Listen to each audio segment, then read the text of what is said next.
My mother always cared about one thing: how we looked in front of others. Feelings never mattered, only appearances. Tonight, during her fancy dinner party, she proved it again. When the guests arrived, she glanced at me and told the maid to let me eat in the kitchen, because I embarrassed the family. Everyone pretended not to hear, but I did. And instead of hiding like always, I walked back out with news that made every guest stop eating, forks frozen midair. That night, my mother's perfect image shattered in front of everyone she was trying to impress. I grew up in a house where love was a performance. My mother, Linda, valued how things looked more than how they felt. She dressed me in clothes that matched her color schemes, trained my smile to look polite, and corrected my tone if it didn't sound graceful. I learned early that approval came only when I looked perfect. Inside, I felt like a prop in her show. Every compliment she received about her well-raised daughter made me feel smaller, like I was being polished for display, not loved for being myself. Linda hosted parties almost every week. Neighbors admired her spotless home, her charm, and her husband, Richard, who worked overseas. I watched her glide through conversations, her laugh rehearsed, her compliments precise. People adored her.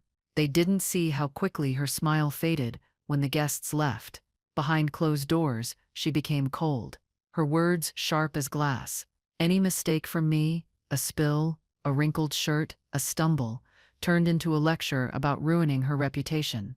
I learned to walk on eggshells, careful not to crack the picture she had built for the world. My father was kind but distant, always traveling for work. He sent postcards from foreign cities, calling me his sunshine. When he was home, the house felt softer. Linda behaved, at least for a while. He never noticed how I froze when she spoke to me. Or maybe he did, but chose peace over confrontation. I didn't blame him. She had a way of turning every argument into guilt. When he left again, her control returned stronger. The house grew quiet, polished, and heavy with expectations that no one dared question. By my teenage years, every day felt like an inspection. My hair wasn't smooth enough, my voice too plain, my clothes too ordinary. She compared me to the daughters of her friends, girls who were refined and delicate. I stopped looking in mirrors because every reflection reminded me of what she wanted me to be. I tried to please her, but nothing ever worked. Every compliment I earned from others felt like a lie because in her eyes I still fell short. That belief stayed with me for years, quietly shaping how I saw myself. When I left for college, I thought I was free, but even miles away, her voice lived in my head. I dressed the way she would approve, spoke carefully, and avoided attention. I built my life on restraint. Friends said I was too quiet, too cautious. They didn't know I had spent my whole life being told that mistakes were shameful. I rarely invited anyone home, afraid they'd see the person she had trained me to be. It took years to realize that silence was not safety. It was just another kind of prison. Then my father fell ill. His trip stopped, and for the first time, he stayed home. I came back to help. Linda treated his illness like an inconvenience that might ruin her social schedule. I stayed by his side every day, reading to him, feeding him when he couldn't hold the spoon. He thanked me with his eyes because speaking tired him. Before he passed, he whispered that he had written me a letter, something he wanted me to have when I was ready. I promised I would keep it safe, not knowing how much it would change everything. After the funeral, Linda didn't cry. She hosted a small gathering afterward, serving food on silver trays, making sure the flowers were perfect. She told people she was grateful for the support, while I stood in the corner, numb. When the guests left, she walked through the living room, rearranging the cushions as if grief could be managed with order. She never mentioned my father's letter, neither did I. I kept it sealed inside my bag for years, too afraid to open it, too loyal to disturb the image of the woman she wanted the world to see. Time passed, but nothing changed. Linda continued her routine of parties and charity events, her name appearing in social columns as the elegant Mrs. Thompson. She called me only when she needed to display family unity at her gatherings. I always went, pretending we were fine, even when she ignored me in front of others. I told myself it didn't matter, that peace was better than confrontation. But inside, something was building, a quiet resentment that felt heavier each time she dismissed me as decoration.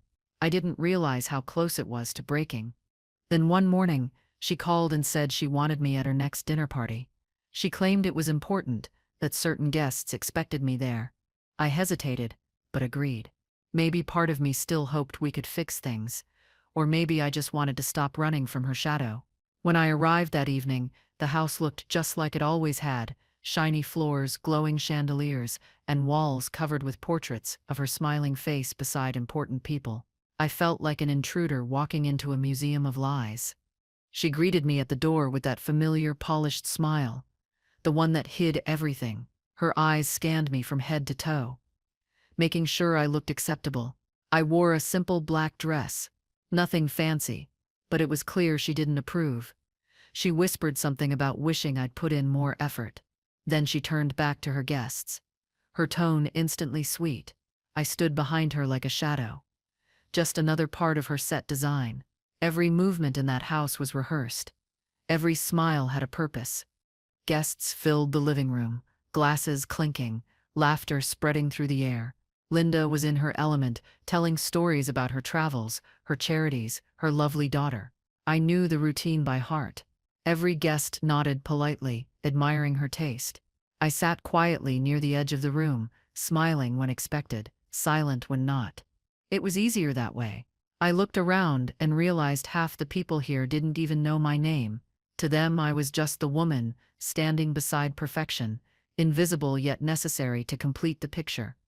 Dinner was served in the grand dining room, where the table stretched almost the length of the floor. The maid began placing plates as Linda gave directions. She loved orchestrating moments like this, where every guest followed her rhythm. I waited for my place to be set, but when the maid reached me, she hesitated. Linda's eyes met hers, and she said something I'd heard too many times before. The maid nodded and carried my plate away. I didn't understand at first, not until I realized what she had said. Eat in the kitchen. I embarrassed her. The sound of forks and glasses stopped for a second. Every guest looked down, pretending not to notice. My cheeks warmed, but not from shame, from anger I had buried for too long. I stood quietly, keeping my face calm. Inside, I wanted to scream. I turned and walked toward the kitchen, each step echoing louder in my chest. She hadn't changed at all. I was still a child in her eyes, something to be hidden when the audience arrived. The difference was, this time, I wasn't planning to stay hidden. The kitchen smelled of roasted meat and fresh bread. The staff avoided eye contact as I sat down at the small table. My plate sat untouched. I wasn't hungry, only tired of pretending. The letter my father left me was still in my purse. I didn't know why I had brought it. Maybe I just needed a reminder that someone once saw me as more than an inconvenience. For the first time, I decided to open it. The paper felt fragile, the handwriting uneven. My father's voice seemed to fill the room as I began to read.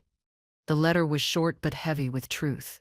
My father explained that much of the family wealth wasn't Linda's to control.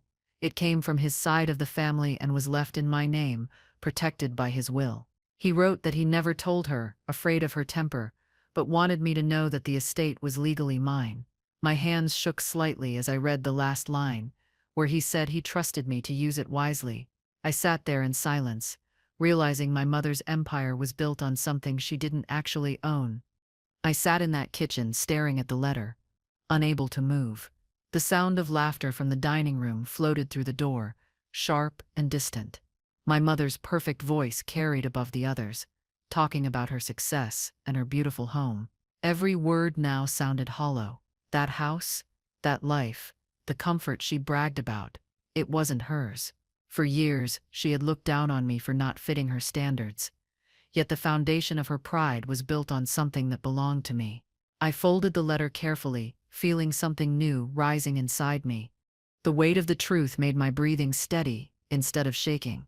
For the first time, I didn't feel powerless. I had lived my whole life under her rules, letting her shape me into silence. Now, I had something she couldn't control, proof that her world wasn't real. I thought about leaving quietly and never looking back. But the longer I sat there, the more I realized walking away wasn't enough. She had humiliated me in front of her guests, the same people who praised her perfection. It was time they saw who she really was. I placed the letter back in my purse and stood up. My legs felt strong, my decision already made. The maid near the counter looked startled as I pushed the door open. The sounds of clinking glasses and cheerful conversation returned as I stepped into the hallway. Every step toward the dining room carried years of swallowed pain. I wasn't trembling or uncertain anymore. I wasn't the quiet daughter she trained to obey. I was the woman her lies couldn't control. Tonight she had tried to hide me away, but I was walking back out to end her performance. The dining room looked brighter than before, filled with expensive decor and smiling faces. Linda was in the center of it all, raising her glass in a toast. She hadn't noticed me yet. I paused by the doorway, watching her perform, the same way I had watched her my entire life. The guests were charmed, laughing at her stories, eating from her hands. I wondered how many of them truly knew her. I wondered how many had seen her tear people down behind closed doors. It didn't matter anymore. The truth was about to speak for itself. When she finally noticed me standing there, her smile faltered just slightly. That tiny pause told me everything. She hadn't expected me to return. Her eyes narrowed, as if silently commanding me to stay quiet. But I didn't. I walked toward the table and stopped at the head, beside her chair. Every guest looked at me, waiting to understand what was happening. I reached into my purse and pulled out the folded letter, placing it gently on the tablecloth. Before she could interrupt, I said what needed to be said, calm and steady, like I had practiced it forever. Before we go further, if you're still here with me, take a second to support this story. Tap the like button, subscribe if you haven't already, and tell me in the comments where you're watching from. It truly helps more than you know. Now, let's continue. I told them about my father, how he had fallen sick, and how I cared for him while my mother hosted parties. I described how, before he died, he left me this letter, asking me to open it when I was ready. The guests listened quietly, their curiosity growing. My mother tried to smile, pretending it was a sentimental story, but when I said that the house and estate legally belonged to me, not her, the air in the room changed. Forks stopped moving, and every pair of eyes turned toward Linda, waiting for her reaction. Linda's face stiffened, but she tried to recover with grace. She laughed lightly, calling it a misunderstanding, but her voice cracked just enough for everyone to hear. I stayed calm, explaining that my father had left the estate in my name, protecting it from being misused. I could see her hands gripping the edge of her chair. For decades, she had lived as if the world revolved around her image. Now that image was slipping, and no amount of charm could stop it. I wasn't there to embarrass her. I was there to reveal the truth. The guests began whispering among themselves, unsure whether to stay silent or react. A few of them shifted uncomfortably, glancing between me and my mother.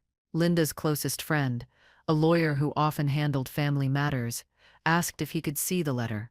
I handed it to him without hesitation. He read it slowly, scanning the signature and official seals. When he looked up, his face said everything. He confirmed it was authentic. Linda tried to speak, but no one was listening to her now. Her empire of manners and control had cracked open in front of witnesses. I didn't feel proud or victorious, only free. The silence in the room wasn't heavy, it was honest. I explained that I wasn't taking anything away from her, only reclaiming what was mine. I told them I had spent years hidden, ashamed, trying to live up to impossible standards. My mother built her perfection on silence, but I wasn't silent anymore. Some guests nodded, others stared, but everyone listened. I realized then that truth doesn't need to shout. It only needs to stand still long enough to be seen. And in that moment, it was. Linda stood up, her voice trembling now, trying to take control of the moment. She said it was private family business, not something to discuss at dinner, but no one moved. The power she once commanded had vanished. She looked around the table, seeing polite faces that no longer believed her charm. For the first time in my life, she looked small. I didn't argue or explain further. I simply told her that the house, the land, the reputation she guarded so fiercely, all of it had been mine since the day my father signed that letter. My mother sat down again, her shoulders tense. The laughter that had filled the room earlier was gone. Even the candles seemed to flicker softer. One guest tried to lighten the mood by complimenting the meal, but no one followed. The truth hung in the room like a curtain lifted. After a long play, there was no applause. Only quiet, understanding. I didn't wait for her to respond. I thanked the guests for coming, told them to enjoy their evening, and walked toward the doorway. I could feel their eyes on me, but for once, I didn't mind. In the hallway, I paused by one of the framed portraits, an old picture of my parents smiling at a charity gala. It used to make me feel inferior. Now, I saw it differently. My father's expression looked real, warm, and alive, while my mother's smile seemed frozen, rehearsed for the world. I realized how many years I had mistaken her control for strength. It wasn't strength. It was fear. Fear of being seen without the mask. And tonight, in front of everyone, that mask had finally slipped, revealing what had always been there beneath it. I stepped outside onto the porch, letting the night air hit my face. The air felt pure, carrying none of the perfume and pretense from inside. For the first time in years, I could breathe without adjusting myself. Behind me, I could still hear murmurs from the dining room, people trying to make sense of what had happened. But I didn't need to hear their opinions. I had lived long enough letting other people decide what was acceptable. The truth was out now. That was enough. I walked down the steps, my heels steady against the stone. My car waited under the dim light of the driveway. I sat inside, the quiet wrapping around me like a long-lost comfort. The letter rested on the passenger seat beside me. It no longer felt like a burden. It felt like a gift, something my father had left to guide me back to myself.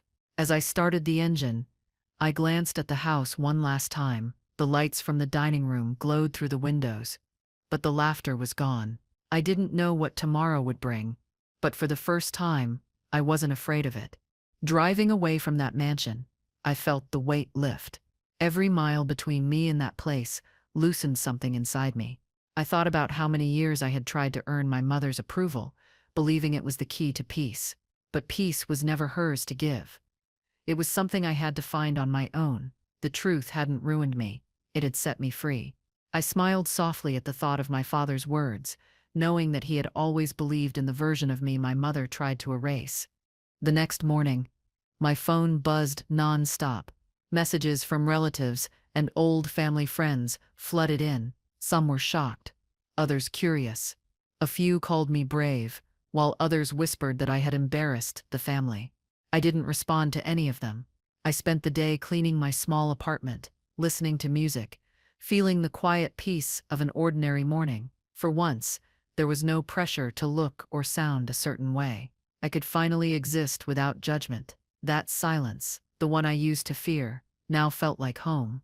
By evening, I saw the first online article about the dinner party. A local gossip site mentioned a family dispute among social elites. It didn't name us directly, but everyone knew. My mother's perfect world had always depended on reputation, and now that was slipping from her grasp, I expected to feel guilty, but I didn't. I felt calm. Truth doesn't destroy people, it exposes what's already broken. I realized I had been trying to protect something that never protected me. That realization made me stronger than I had ever been before. Over the next few days, I spoke with the family lawyer who had been present that night.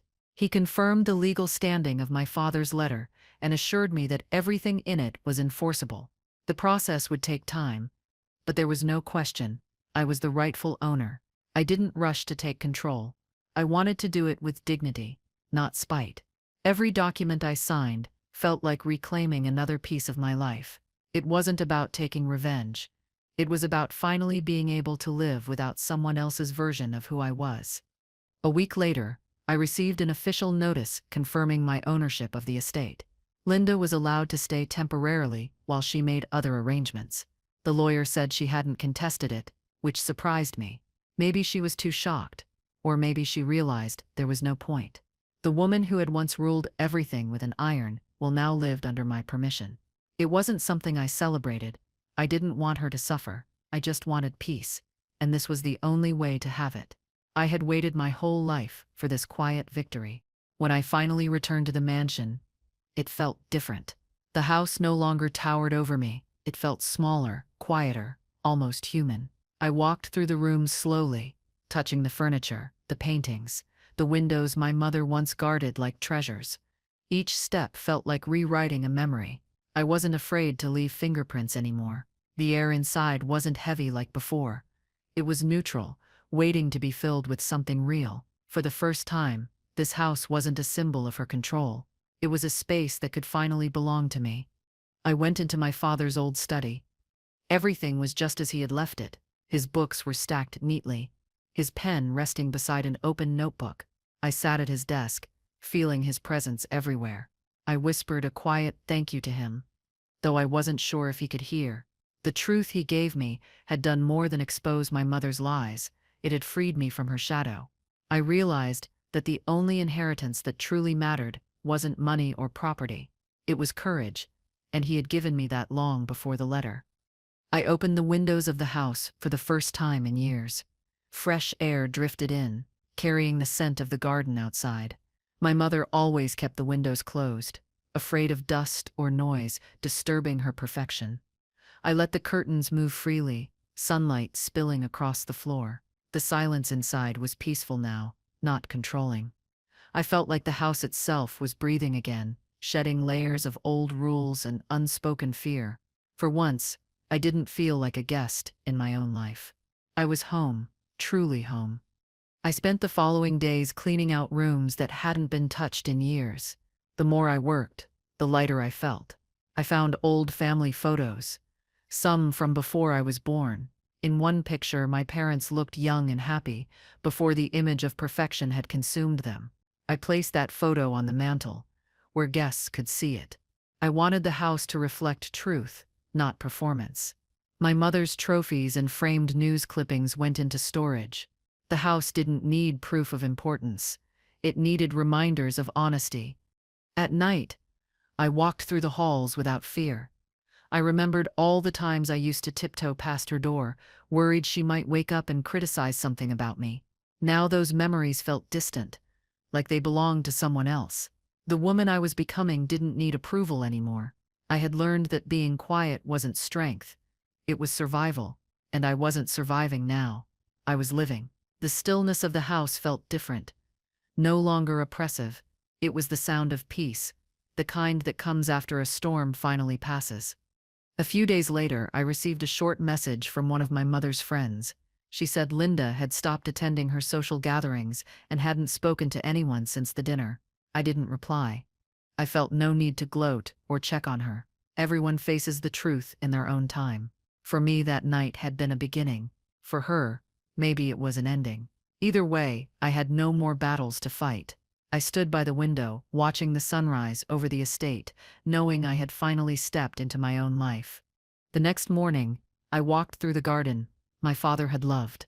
The flowers were overgrown, their colors dulled by neglect. My mother had always seen the garden as a backdrop for photos, not something alive. I spent hours trimming, watering, and clearing away dead leaves.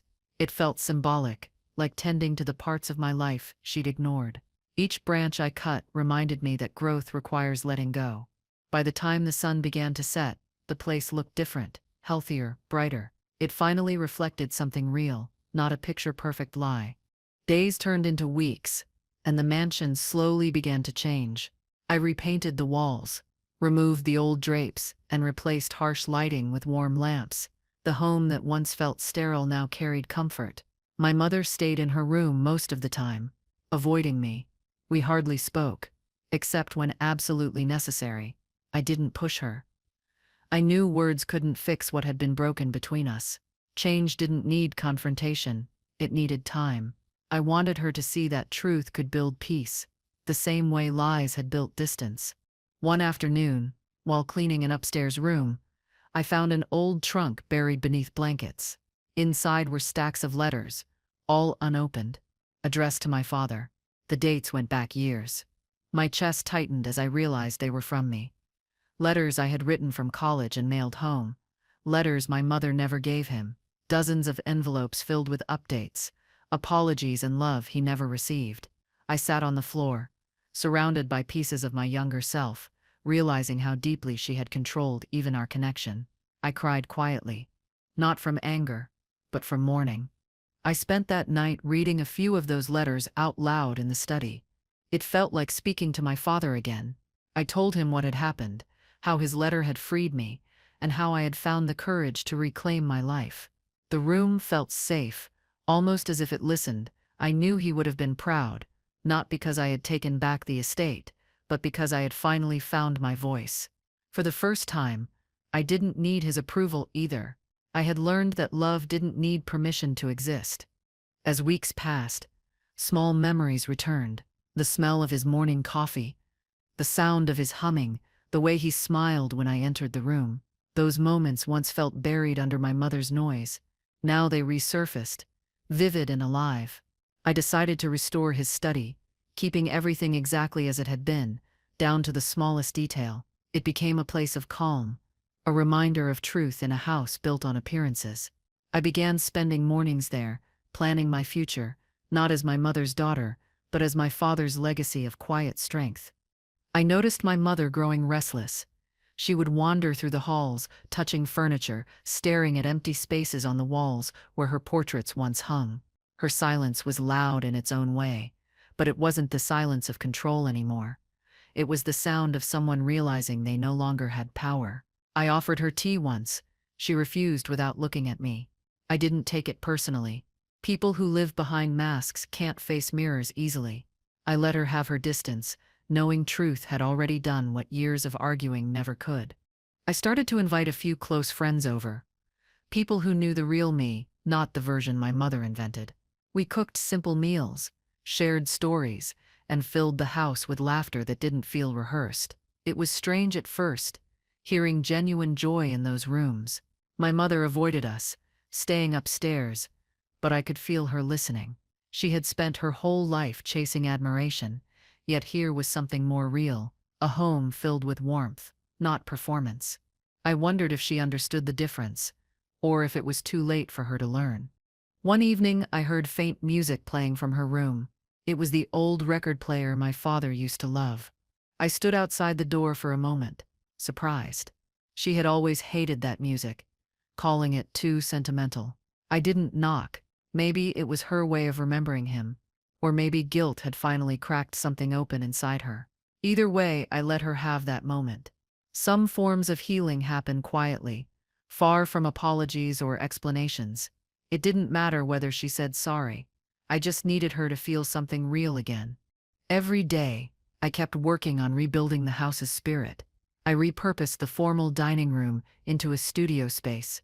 The long table that once displayed silver trays and fine china became a workbench covered in brushes and paint. I hadn't painted in years, but once I started, I couldn't stop.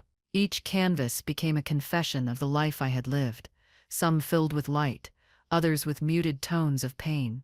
It wasn't about creating something beautiful, it was about releasing what I had carried. Art became the therapy I didn't know I needed. As paint dried on the canvases, I realized how much energy I had spent trying to meet expectations that were never mine. My strokes grew freer, my colors bolder. The perfection my mother demanded had no place here. One afternoon, I caught her standing at the studio doorway, watching quietly. She didn't say anything, just lingered before turning away. I didn't chase her. She wasn't ready. Still, I felt something shift. An unspoken acknowledgement that maybe, after all these years, she saw me for the first time, not as an embarrassment, but as a person. Weeks later, I received a letter from the local art council.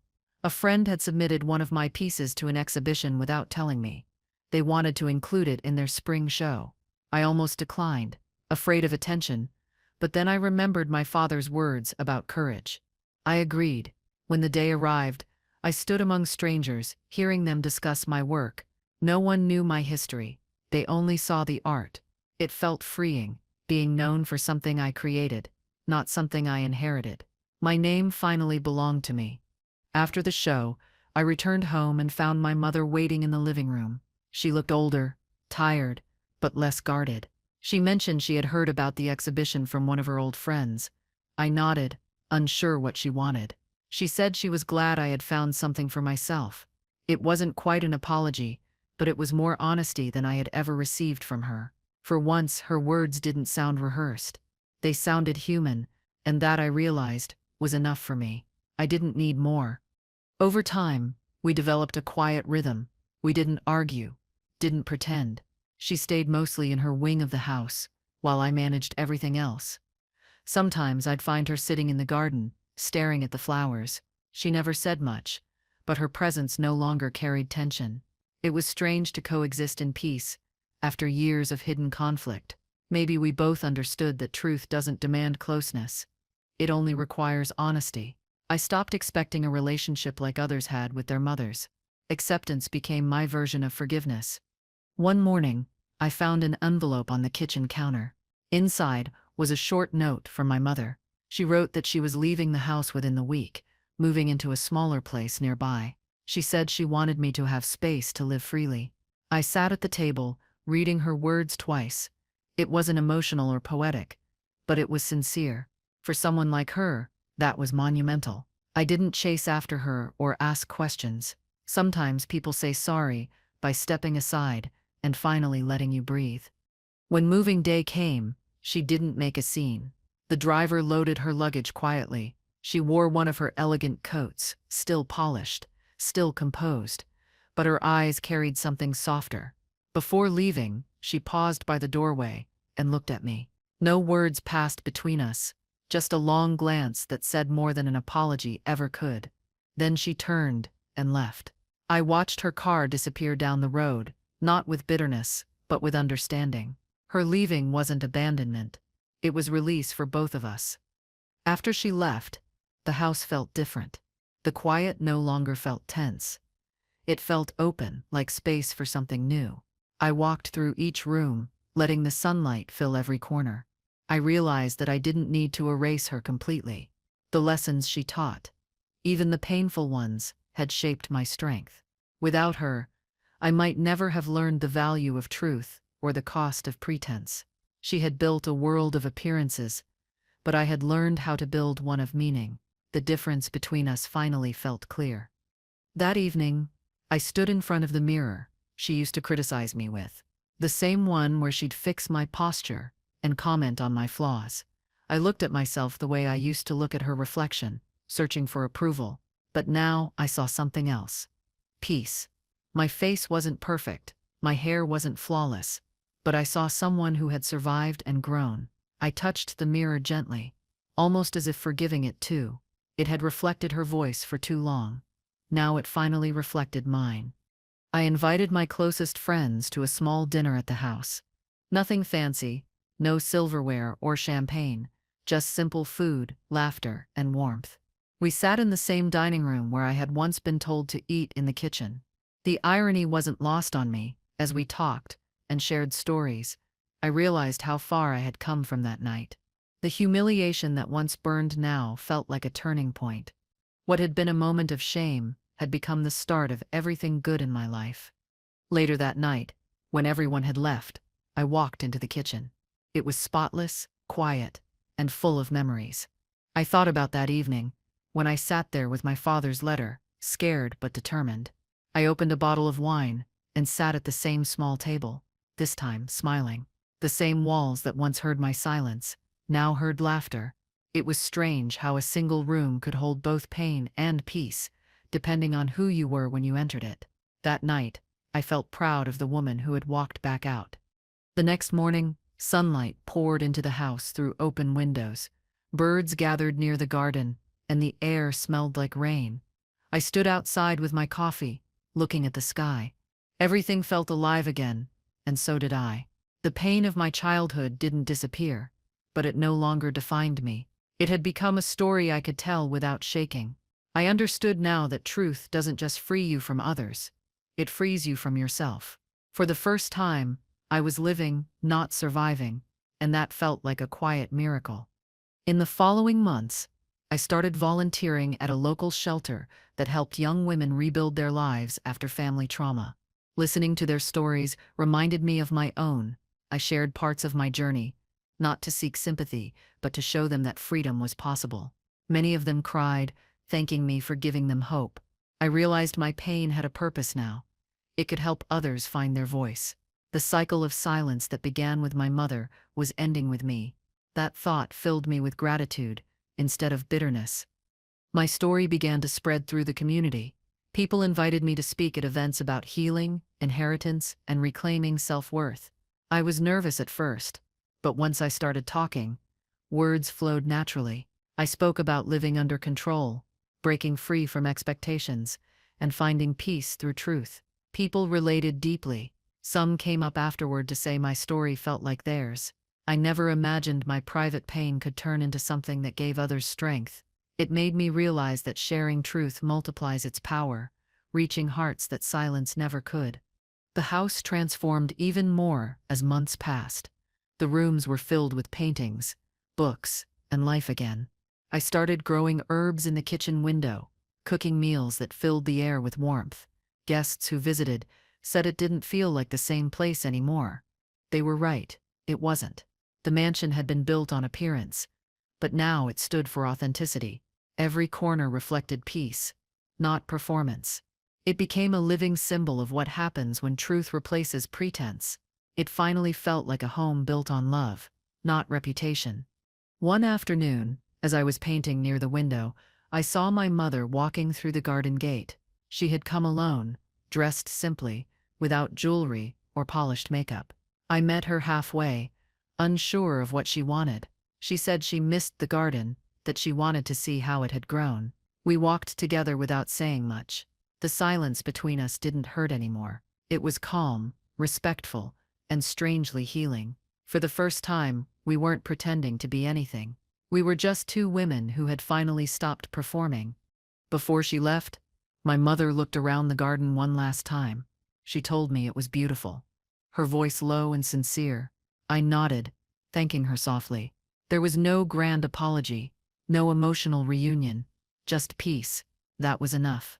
Watching her walk away, I realized that forgiveness doesn't always arrive in words. Sometimes it shows up quietly, through acceptance and release. I turned back toward the house, the sunlight reflecting off its windows, and felt a deep calm. The story that began with humiliation had turned into one of strength and quiet redemption.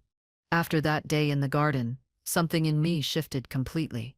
I no longer felt the pull to prove anything to anyone, especially her. I stopped looking for approval that was never meant for me. The house, the garden, and even the silence carried peace now. I had learned that freedom wasn't about walking away. It was about staying and no longer being afraid. The woman who once hid in the kitchen now owned every room she had been excluded from.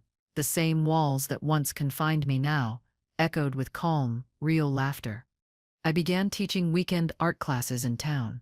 It started with a few curious neighbors and slowly grew into a full group. Most of them were women around my age who wanted an outlet for things they couldn't say out loud. We painted, talked, and shared stories about control, loss, and rediscovery.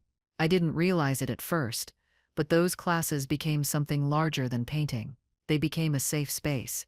Each brushstroke told a story of someone reclaiming their identity, and through teaching them, I felt my own purpose becoming clearer than ever before. One afternoon after class, a young woman approached me and said she had watched my story online. She told me it gave her the courage to confront her own mother, who had spent years belittling her. I didn't know what to say at first, but when she hugged me and thanked me, I understood the full weight of what had happened. My pain had become someone else's strength. That realization hit deeply. It wasn't about revenge or validation. It was about transformation. Healing was no longer just mine. It was something I could share with others now. With time, I noticed how differently I carried myself. I wasn't cautious or hesitant anymore. When I spoke, my voice didn't shrink. When I walked into rooms, I didn't check if I was in someone's way. The years of being silenced had finally faded. Confidence wasn't loud or aggressive. It was quiet and steady, built from knowing you no longer owe anyone an explanation for existing. I finally understood that the version of me who once obeyed out of fear had done her best to survive. But the version now was learning to live freely. I started writing in the evenings, small reflections about my journey. At first, they were private. But the more I wrote, the more I wanted to share. I began posting them anonymously on a blog about family healing. People from all over the world left comments, saying they saw themselves in my words. Some were daughters, some were sons. Others were parents trying to unlearn what they had become. It was strange but beautiful, realizing that what began in one dining room, filled with shame, had reached countless hearts, searching for courage. The house became a symbol for many who followed my story. They called it the Truth House, a place where pain turned into peace. Occasionally, people drove by, curious to see it. I didn't mind. I knew what they were really looking for wasn't the house itself, but proof that healing was real. I kept it open for art workshops and charity gatherings. It no longer felt like my mother's fortress. It was a community's haven now. Every person who stepped through the door left a piece of hope behind, and the house quietly held them all. I decided to restore the old family library, the one my father loved most. Dust covered the shelves, and the books had lost their color, but I cleaned them carefully, one by one. The smell of old paper brought back memories of him reading stories late at night. I added a small corner for visitors to sit and read. On the desk, I framed his letter, not as a reminder of conflict, but as a symbol of truth. People who came often asked about it, and I told them it was the message that saved my life. One evening, as I was closing up the art room, I received an unexpected letter. It was from my mother. The handwriting was neat, steady, and unmistakable. I stood there for a moment before opening it. She wrote that she was attending counseling, something she had once called nonsense. She said she finally understood how much pain her obsession with perfection had caused. She didn't ask for forgiveness, only said she hoped I had found peace. I folded the letter carefully and smiled. Maybe she was finally learning what it meant to be real. I visited her a week later, unannounced. She lived in a modest house near the town square, much smaller than the mansion. When she opened the door, her face softened. We didn't hug or make dramatic gestures. We just sat at her small kitchen table, sipping tea and talking about ordinary things: weather, flowers, life. The silence between us was no longer heavy. It was almost gentle. I didn't bring up the past, and neither did she. Some stories didn't need retelling. They just needed to rest quietly in the background, no longer controlling the present. As I left her house, I looked back and saw her standing at the doorway, smiling faintly. That image stayed with me. For so long, I had seen her as someone who would never change, but life has its way of humbling even the most rigid hearts. I didn't know what her path would look like now, and I didn't need to. My healing didn't depend on her transformation anymore. It was enough to know that we were no longer enemies bound by pride. We were two people learning to live truthfully in different ways. Months passed peacefully. The seasons shifted, and the garden bloomed brighter than ever. Butterflies filled the air, and the scent of lilac drifted through open windows. I often found myself standing outside, just listening to the world. It felt like a reward for all the years I had endured in silence. Life wasn't perfect, but it was honest, and that was enough. Each sunrise reminded me of that night when I chose truth over appearance. The pain that once broke me had become the foundation of something unshakable and pure. I began documenting the restoration of the house on social media, not for fame but for storytelling. People loved following along. They commented on how symbolic each transformation was, from repainting the walls to bringing light into rooms that had stayed closed for decades. They said it gave them hope that they too could rebuild what was broken. I realized healing is contagious when shared with honesty. The house, which once represented control, had turned into a living example of how truth could bring beauty back into even the most wounded spaces. One rainy evening, I found myself in the dining room again, the same place where everything had started. The table gleamed under soft light, and the air carried the scent of lavender candles. I sat down alone and thought about how different the room felt now. It used to be a place of humiliation, but tonight, it felt like closure. I realized that forgiveness isn't something you grant once, it's something you keep choosing. Every time I walked through this house, I chose peace over bitterness, and that simple choice had changed everything. I hosted my first charity dinner that month, raising funds for women escaping controlling households. The room was filled with people who understood pain, but also resilience. We laughed, shared stories, and celebrated survival. No one pretended to be perfect. There were no masks, no judgment, just connection. As I looked around the table, I thought about that night years ago when my mother told me to eat in the kitchen. Now I sat at the head of the same table, surrounded by love that didn't demand perfection.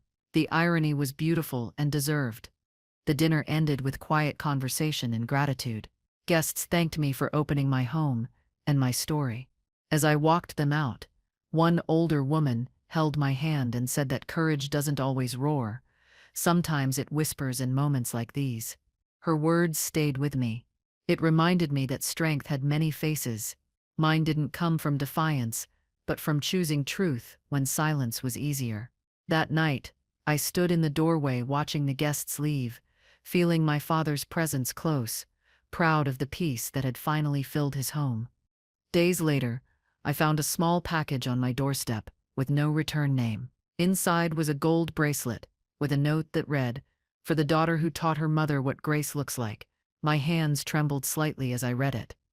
I knew it was from her. It wasn't an apology. It was acknowledgement, something she could never give before. I smiled and fastened it on my wrist. For the first time, a gesture from her didn't carry weight or guilt. It was simply love, quiet and imperfect, but real enough to matter. After that, we began meeting occasionally for tea. The visits were simple, short, and without expectation. We didn't discuss the past or analyze what went wrong. Instead, we shared small joys, gardening tips, favorite books, or recipes. It wasn't a perfect relationship, but it was human. Sometimes I wondered if my father had imagined this outcome when he wrote that letter. Maybe he knew that the truth wouldn't just set me free. It would also give her a chance to change. His faith in both of us had created something larger than either of us imagined. I started planning an exhibition featuring paintings inspired by stories from women who attended my art classes. Each piece captured different emotions: shame, freedom, resilience, love. I titled it "The Rooms We Reclaimed." The opening night was held in my mansion's main hall. Guests walked through each space, seeing pain turned into art.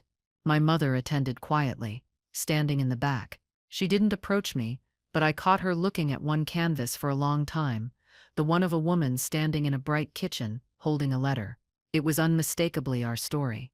The exhibition was a success, and articles praised it for its raw honesty. Critics wrote that the art felt alive, almost personal, as if the house itself was telling its history. They were right. Every painting was a chapter of my life and the lives of others who dared to face the truth. My mother sent me a note afterward, saying she was proud. I didn't expect it. And when I read those words, I didn't cry. I just felt peace. The validation I once chased had arrived too late to define me, but right on time to heal. One morning, I woke to a soft light filling my bedroom. I had dreamed of my father, smiling the way he used to, calm and proud. When I walked downstairs, the house was quiet, filled with a familiar comfort. I realized I no longer felt haunted by my past. It wasn't something I needed to escape. It was part of me, woven into who I had become. Healing wasn't forgetting. It was learning to live with the scars without letting them ache. My father had given me a gift beyond inheritance. He had given me the courage to begin again. I spent that day cleaning the old photo albums. Some pictures made me laugh. Others made me pause. There were images of my mother and me smiling for the camera, pretending everything was perfect. I didn't tear them up. I kept them, not as reminders of pain, but as proof of growth. The woman in those photos no longer existed, and neither did the child who felt small beside her. We had both changed. Sometimes keeping old memories isn't about holding on, it's about recognizing how far you've come from who you once were. Later that evening, I walked outside to water the garden. The sky was streaked with shades of orange and gold.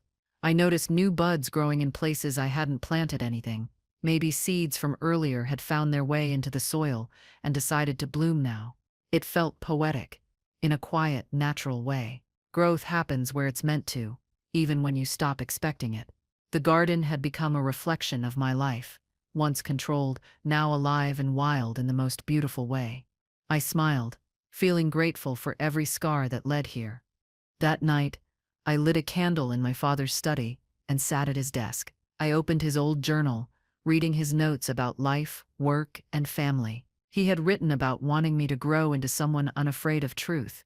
I realized that even in death, he had guided me exactly where I needed to go.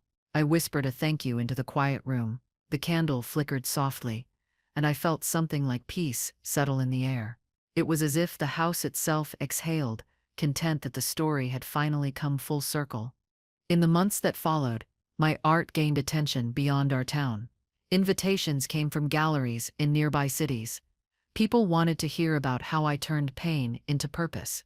I accepted, not because of recognition, but because I knew there were still others living in silence, just like I once had.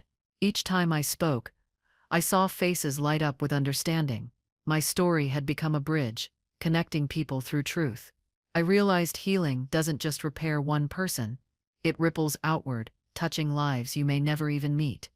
One afternoon, I stood in the same dining room once again, sunlight falling through the wide windows. The air smelled of fresh paint and lemon polish. I placed a single vase of white lilies on the table and sat quietly. The house no longer echoed with judgment. It hummed with peace.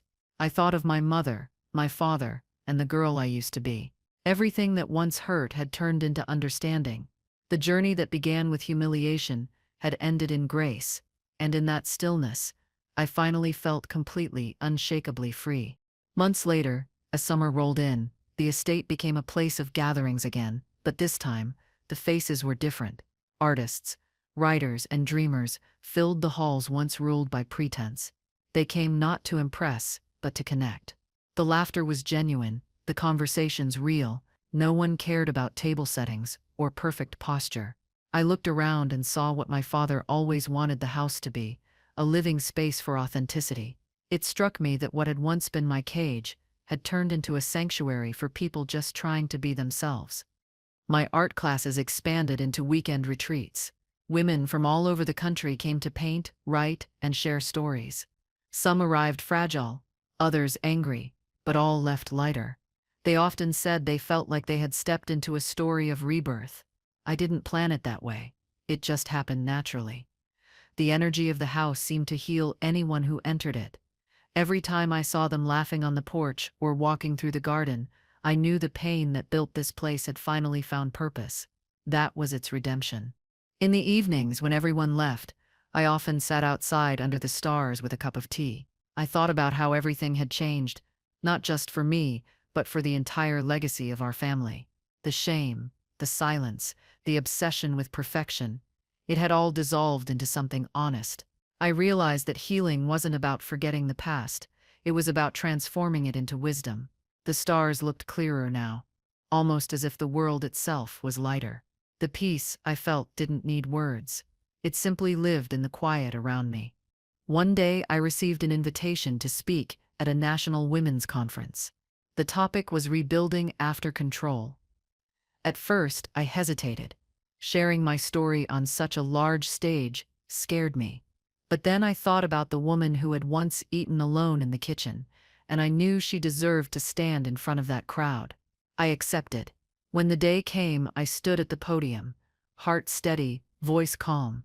As I spoke, I saw nods, tears, and understanding in the audience. My story no longer belonged to just me, it belonged to everyone. After my talk, a journalist approached me for an interview. She said she wanted to write a feature about women who turned personal pain into change. I agreed, not for fame, but because truth deserves to travel. When the article came out, it went viral.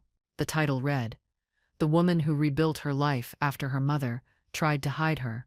People flooded my inbox with messages of support. It was overwhelming but beautiful. The story that began as humiliation had become an anthem of freedom for thousands who finally felt seen. My mother called a week after the article was published. She said she had read it 3 times. Her voice was quiet, without pride or anger. She simply said she understood now why I had done what I did. That short call meant more than years of her approval ever could. I didn't ask for her validation, but hearing that hint of understanding brought peace. For the first time, we spoke as equals, not as mother and daughter caught in a power struggle. I hung up feeling lighter, as if another chapter had gently closed. As the years moved on, my name became known in art circles. But fame was never my goal. I valued the moments that couldn't be photographed. The quiet mornings spent painting with sunlight across the floor, or watching others find their voice for the first time. Every workshop, every story, reminded me of that one decision to walk back out of the kitchen. I had taken control of my life in that moment, and everything that followed grew from that seed of truth. It showed me that courage doesn't need applause, it just needs action. One afternoon, I was invited to a radio show to discuss emotional independence. During the interview, the host asked if I ever forgave my mother completely. I thought for a moment and answered honestly. Forgiveness, I said, wasn't a single act. It was a lifelong process of releasing expectations. I forgave her every day by not letting her voice control me anymore. The host stayed silent, then thanked me.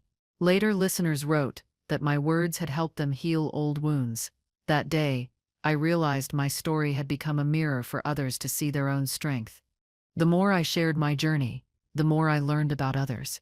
People from all walks of life carried similar stories, different faces, same pain. It made me realize how widespread silent suffering was. It wasn't just about mothers or daughters. It was about anyone forced to shrink to make someone else comfortable. That realization became the theme of my next art series. Each painting depicted someone reclaiming their voice after years of silence. I called it The Unhidden. It became my most powerful work, and every canvas told a story of survival and rebirth. When the series opened, my mother came to see it without telling me. I noticed her standing near the back, looking at the paintings one by one. She stopped at a piece that showed a woman walking out of a dimly lit room into sunlight. Later, I learned she bought that painting anonymously. I didn't confront her about it. I didn't need to. I knew what it meant. It wasn't just art to her, it was recognition. She finally saw herself in the story, not as the villain, but as someone trying to step into the light too. Over time, our relationship settled into a quiet rhythm. We called occasionally, shared holidays, and even laughed together sometimes. The sharp edges of the past had softened. She never became the warm, nurturing mother I once wished for, but she became human, and that was enough. I no longer carried resentment because it had nowhere to live. My peace had taken up all the space. I learned that healing isn't about rewriting history, it's about learning to live without repeating it. That understanding brought a comfort I never thought I'd find with her. The mansion continued to evolve. It became a foundation for women rebuilding their lives after loss and control. Workshops, counseling sessions, and creative programs filled its halls. People called it the open house. I loved that name. It felt fitting. A place once closed off by pride now opening doors for healing. Each time I watched a woman walk in trembling and leave smiling, I felt my father's spirit nearby. He had always believed truth could heal, and through his letter it still did. His legacy had grown far beyond what he could have imagined. One morning, I received an envelope from a publishing company. They wanted to compile my blog posts and speeches into a book. The title they suggested was What the Kitchen Taught Me. I laughed softly at the irony. That kitchen, once a symbol of humiliation, had become the birthplace of everything good in my life. I agreed to the project. Writing it was emotional, but cathartic. Each chapter peeled away another layer of pain, until all that was left was gratitude. When it was published, readers said it felt like talking to a friend who understood. With the book's success came invitations for podcasts, interviews, and speaking tours. I accepted only a few. I didn't want to live in the spotlight. I wanted to live in peace. During one talk, a woman in the front row stood up and said that my story helped her reconnect with her estranged daughter. That single comment made every difficult moment worth it. It reminded me that when truth is shared honestly, it doesn't divide, it connects. I left the stage that night, feeling that my father's wish for our family had finally been fulfilled. Back at home, I started organizing the old attic, sorting through forgotten memories. Among the boxes, I found a collection of my childhood drawings, clumsy but full of color. My father had saved them all. I smiled at the thought that even then, he saw something in me my mother couldn't. I framed one and hung it in my art room. It wasn't good art by any standard, but it was pure. It reminded me that the foundation of every artist and every person is the freedom to be imperfect without apology. That's where real beauty begins. That night, as I walked through the halls, I thought about the years lost to silence. I didn't regret them anymore. Without that pain, I wouldn't have learned compassion. Without that control, I wouldn't have valued freedom. Life had taught me that pain and peace often share the same space. They just arrive at different times. I looked at the old chandelier above the staircase, glowing softly. It used to symbolize luxury. Now it felt like light in a once dark place, reminding me that transformation doesn't erase the past, it redeems it. As autumn arrived, I hosted a reunion for everyone who had attended my first art classes. The garden was alive with color, and laughter filled the air. We painted under the trees, sharing food and stories. Many of them brought their own families, proudly showing how far they had come. Seeing them happy filled me with quiet pride. The circle was complete. What started as a lonely attempt to heal had become a community of survivors. The house that once divided people now united them. It stood not as a symbol of pain, but of hope. Later that evening, I walked into the dining room to find an envelope on the table. It was from my mother. Inside was a photograph of her, my father, and me from years ago, smiling at a picnic. On the back, she had written, "We did the best we could." I stood there for a while, holding the photo. It wasn't an apology or a confession. It was acknowledgement. For her, that was enough. I placed it beside my father's letter on the mantel. Together they told the story of what once was and what had been mended. The following morning, I visited her at the small house she had chosen. She looked frail but peaceful. We sat on her porch, watching the wind move through the trees. She said she was proud of me, not for the book or the art, but for breaking the cycle she couldn't. I told her I understood. For the first time, I truly did. We didn't say goodbye dramatically when I left. We just smiled, knowing that both of us had finally found what we were searching for, freedom from pretending. That was more powerful than forgiveness. That winter, I took a break from work and traveled to a quiet coastal town. I rented a small cabin overlooking the sea. Each morning, I watched the waves crash against the rocks, their rhythm soothing and endless. I painted again, but this time not to heal, just to express joy. My art had changed, full of color and light. I sent one of the paintings to my mother, a simple image of sunrise over calm waters. She replied with a note saying she kept it by her bedside. That meant more than words could express. Returning home, I noticed how different life felt. The mansion was alive, filled with warmth and noise from visitors and students. Every wall carried stories now. I realized that legacy isn't what you leave behind, it's what you build while you're still here. My father's truth had rebuilt this place. My courage had given it new meaning, and my mother's acceptance had completed its transformation. We had all contributed in our imperfect ways to a story that no longer needed hiding. That understanding felt like the final piece of peace falling into place. One spring afternoon, I hosted a truth circle in the garden. Women gathered under the blooming trees to share their most defining moments. As they spoke, laughter and tears blended into something powerful. I realized that every person carries a story that could save someone else. The key is daring to speak it. When it was my turn, I told them mine briefly, ending with one simple message, that we are never as small as someone once made us believe. The applause that followed wasn't loud, it was heartfelt, like gratitude finally finding its voice.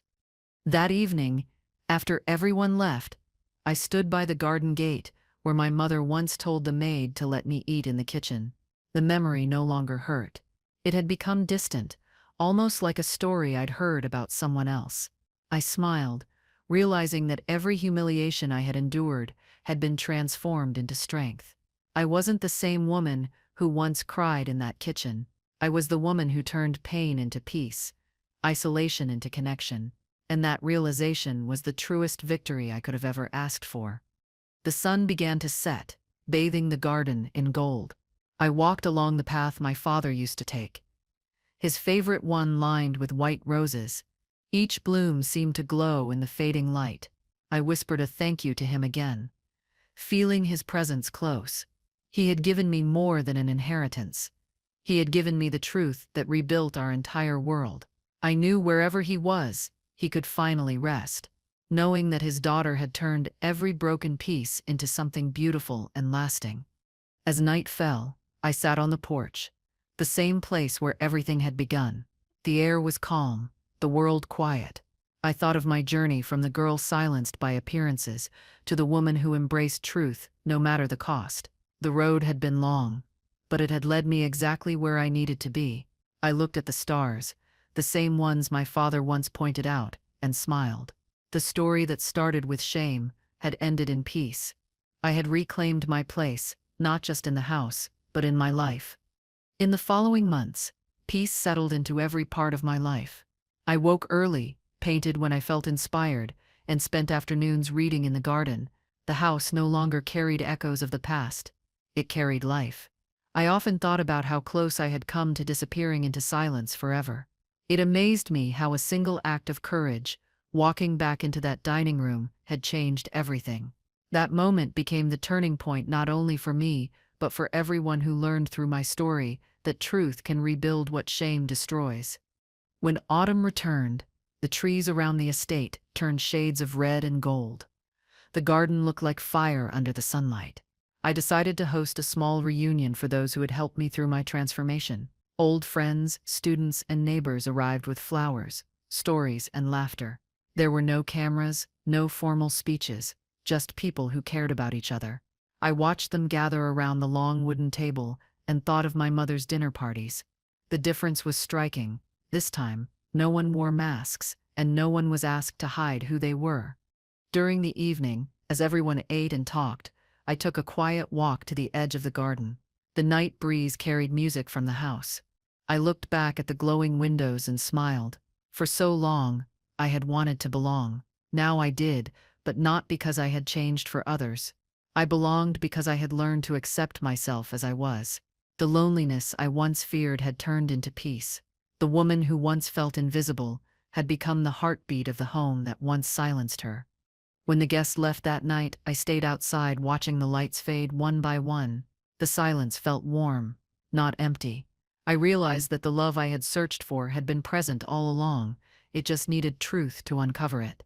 I thought about my mother again, about her need for control, and finally understood that she hadn't been evil, only afraid. Her fear had built walls. My courage had taken them down. That realization didn't excuse the past, but it softened it. Compassion replaced resentment, and that felt like true freedom. I visited her again before winter. Her health had started to fade, but her eyes carried peace I had never seen before. We sat together near her fireplace, sipping tea as she told me about the new books she was reading. There was a gentleness in her that had never existed before. Before leaving, she said she was proud that I had turned the house into something good. I thanked her quietly. For years, her approval had been my prison, but now it felt like a gift given freely, not a chain to carry. She passed away peacefully a few months later. I found out early one morning when her nurse called. There were no tears at first, just stillness. I drove to her home and sat in her room, surrounded by quiet. On her nightstand was the painting I had sent her. The sunrise over calm water. I touched the frame gently. She had kept it close. For all our differences, we had both found peace in our own ways. I whispered a soft goodbye, not out of grief, but gratitude for the strange, painful love that shaped my strength. The funeral was small and private. A few old friends attended, and I gave a short eulogy. I didn't talk about her perfection or status. I spoke about her will to keep going, her mistakes, and how we had both learned from them. As I looked at the faces in the crowd, I realized how every person carries their own battles quietly. My mother had fought hers through control. I had fought mine through truth. In the end, we both just wanted to be understood. That simple understanding felt like enough to close the story gently. After the funeral, I went back to the estate and stood in front of her portrait. I had thought about taking it down for years, but now I couldn't. Instead, I placed a single white rose beneath it and whispered that the house was at peace. It no longer belonged to her or me. It belonged to what we both had learned. I didn't need to erase her. Her presence in this place would always remind me that even broken stories can lead to something whole if you have the courage to tell them. In the months that followed, I found myself writing again, but this time it wasn't about pain. I wrote about peace, love, and the slow art of forgiveness. The words came easily, flowing like conversation. My new book, titled After the Silence, became a reflection of everything life had taught me. Readers said it felt like breathing after holding their breath for too long. I realized that my story had evolved, no longer about breaking away, but about what happens after freedom. It was about the quiet joy of simply existing without fear. As spring approached, the estate hosted a special event celebrating women who had transformed pain into purpose. Speakers, artists, and writers filled the hall. Each one shared stories of survival and hope. I sat among them, listening, proud of what this place had become. At the end of the event, a young woman stood up and said my story had saved her life. She said she had been ready to give up until she saw that truth could heal. I hugged her and knew, without question, that my father's wish had been fulfilled through me. After the event, I walked alone through the empty hall. The sunlight streamed through the high windows, touching every painting, every book, every piece of this life built from brokenness. I thought of all the people who had come here, carrying stories of fear, silence, and shame, and how they left lighter. The house had become a vessel for their healing too.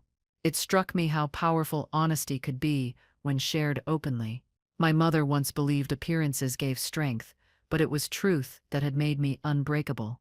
That realization felt sacred. One morning, I decided to visit my father's grave for the first time in years. The drive there was peaceful, lined with quiet fields. I brought fresh lilies, the same kind that always grew in our garden. Kneeling by his stone, I thanked him for everything. His letter had changed my life, but his belief in me had kept me standing.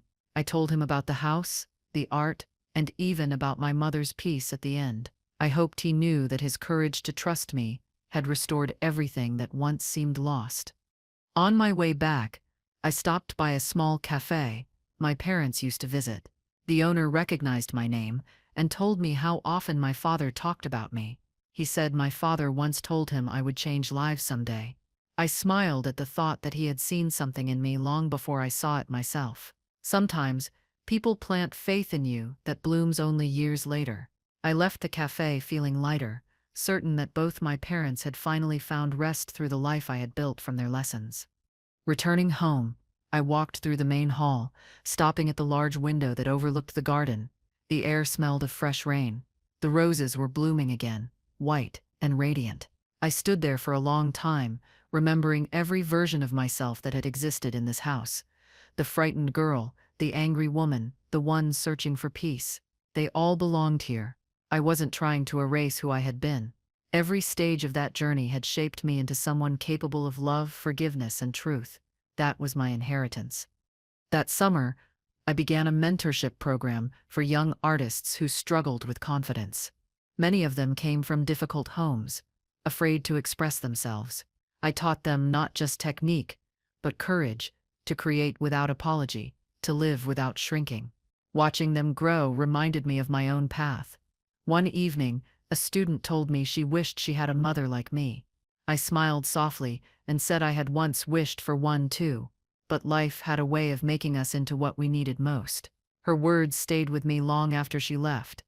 The estate continued to thrive, alive with color, music, and laughter. Each room held traces of transformation. People often asked if I planned to sell the house someday, but I couldn't. It wasn't just property, it was the story of redemption carved into every wall. It had witnessed both cruelty and healing. It had taught me that truth isn't fragile, it survives storms. I wanted to keep it open for others long after I was gone, a place where no one would ever be told they weren't enough to sit at the table. On the anniversary of my father's death, I hosted a quiet dinner. Only close friends came. We lit candles, shared food, and talked about second chances. I placed his photo on the table beside a vase of lilies. As we ate, I told the story of the night everything changed, the night my mother told the maid to let me eat in the kitchen. The room fell silent, but not out of sadness. Everyone understood the weight of that moment. What began as shame had turned into light. That story no longer hurt to tell. It inspired. Later that night, after everyone left, I stood by the same dining room window I had once looked through as a child. The moonlight poured over the table where I once wasn't welcome. Now, it was mine. I didn't need to fill the silence with words. The stillness itself was beautiful. The ghosts of the past didn't haunt me anymore. They felt like witnesses to my growth. I realized that freedom isn't loud or grand. Sometimes it's just the quiet understanding that you've survived what was meant to break you, and you've built beauty from it. The next morning, I received a letter from a women's foundation offering to name a scholarship after me. They wanted to honor my work, helping others reclaim their voices.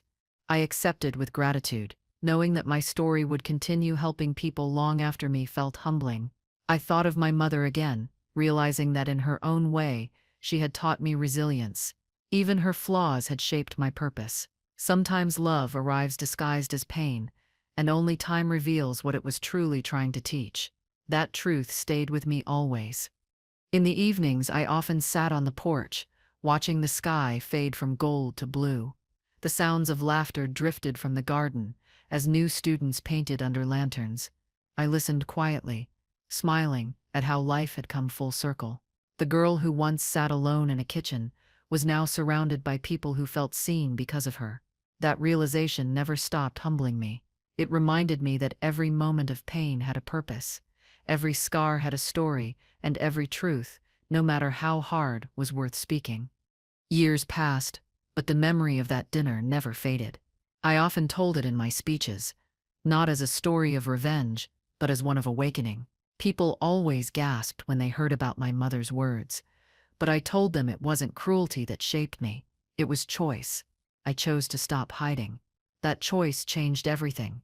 I wanted them to understand that freedom doesn't begin when others stop hurting you. It begins when you stop believing you deserve to be hidden. That message became the heart of everything I shared. As time moved forward, I grew older, but peace never left me. The estate became self-sustaining, managed by people I trusted deeply.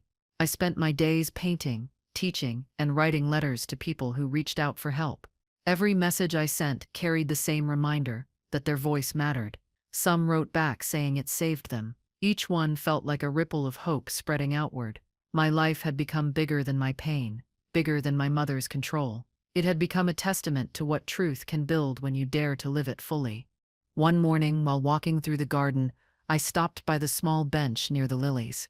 I closed my eyes and let the wind move through the trees. I felt my father's presence again, soft and familiar, as if the air itself carried his voice. I whispered that I had kept my promise to live honestly and fearlessly. The peace that filled me was indescribable. The garden, once a symbol of silence, now felt like a heartbeat. Life had come full circle, and every part of it, good or painful, had meaning. I finally understood it all. That evening, I walked through the mansion one last time before locking up for the night. Each room glowed softly, holding its own quiet story. I touched the walls, the paintings, the doors, and felt gratitude for everything this place had taught me. When I reached the kitchen, I stopped. The same room that once felt like punishment now felt sacred. I placed a fresh candle on the table and lit it, watching the flame flicker. It wasn't for the past, it was for the girl who had once sat there, finally at peace. As the candlelight glowed, I looked out the window and saw the reflection of the house behind me. It was no longer my mother's stage or my prison. It was a living monument to truth, resilience, and love. I realized that the greatest inheritance isn't wealth or status. It's the strength to rise when you've been pushed down. My journey began with humiliation, but it ended with freedom. I turned off the lights, knowing the story was complete. And as I stepped outside under the stars, I whispered to the night, I made it home.